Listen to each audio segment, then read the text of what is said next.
ठंड का मौसम शुरू हो चुका था। जंगल के सारे पक्षी एक जगह बैठकर आग ले रहे थे।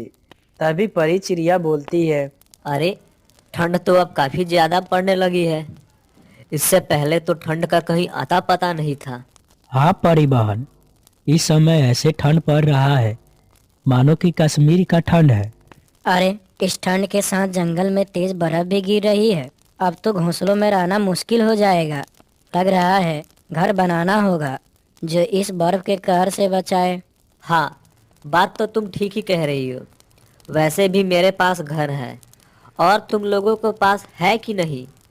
हाँ परी बहन, मेरे तो पति इस ठंड के आने से पहले ही घर बना चुके हैं। हमें तो इस समय घर नहीं बनानी पड़ेगी। हाँ, चलो अच्छा है। लेकिन कालू कौवी, क्या तुम घर बनाई हो? वैसे में तुम्हारे पास तो घर नहीं है, कहाँ रहोगी? हाँ पक्षियों, मेरे पास तो घर नहीं है। मैं अपने पति से बोलकर घर बनवा लूंगी। तुम्हारा पति? अरे वह क्या घर बनाएगा? वह तो दिन रात दारू पीकर बेहोश रहता है। घर क्या खाक बनाएगा? देखिए, आप लोग उनके बारे में अनाप शनाप मत बोलिए।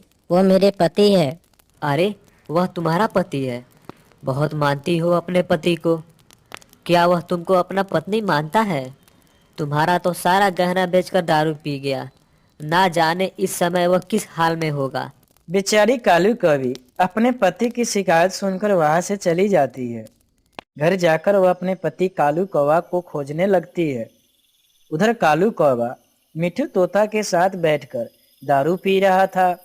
तभी मिठू तोता बोलता है। कालू भाई, अब रहने दो। बहुत ज्यादा पी लिए हैं लोग। अब घर चलते हैं। आपकी और मेरी बीवी घर पर इंतजार कर रही होगी। अरे, यह कैसे बातें कर रहे हो?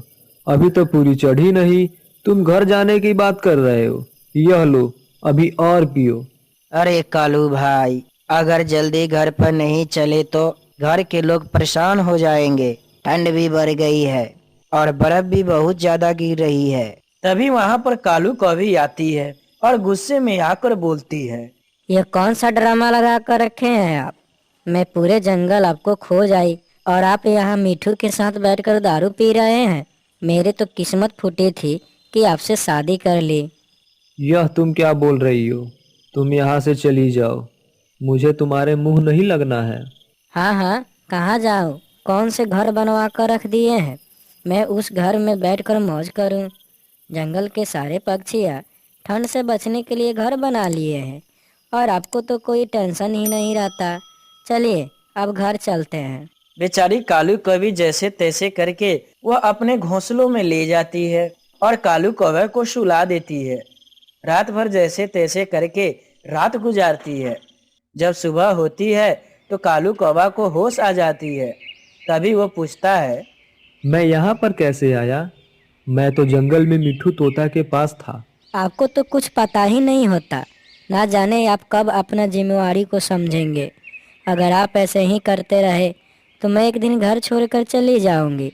फिर करते रहना जो दिल में आए। बेचारा कालू कौवा को अपने गलती का बहुत अफसोस होता है। वह तुरंत जंगल के पहाड़ों में जाता है और वहां से कुछ लकड़ियां काट कर लाता है और अपने घर बनाने लगता है। धीरे धीरे उसका घर बनकर तैयार हो जाता है। यह देखकर कालू कौवी बहुत खुश हो जाती है। देखो कौवी, अपना घर बनकर तैयार हो गया है। अब मैं अपनी जिम्मेदारी समझ चुका हूँ। आज के बाद से मैं कभी दारू को हाथ नहीं लगाऊंगा। कालू कौवा का घर जैसे ही बनकर तैयार होता है, वहीं पर परी चिड़िया आ जाती है और बोलती है। अरे वाह कालू, तुम तो एक ही दिन में अपना नया घर बना लिया। हमें लगा तुम तो घर नहीं बना पाओगे। बड़ी दीदी, अब यह दारू पीना छोड़ दिए हैं।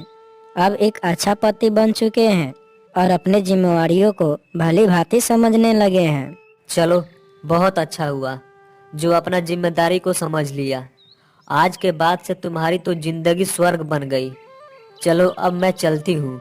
तुम लोग इस ठंड में अपने घर में रहो।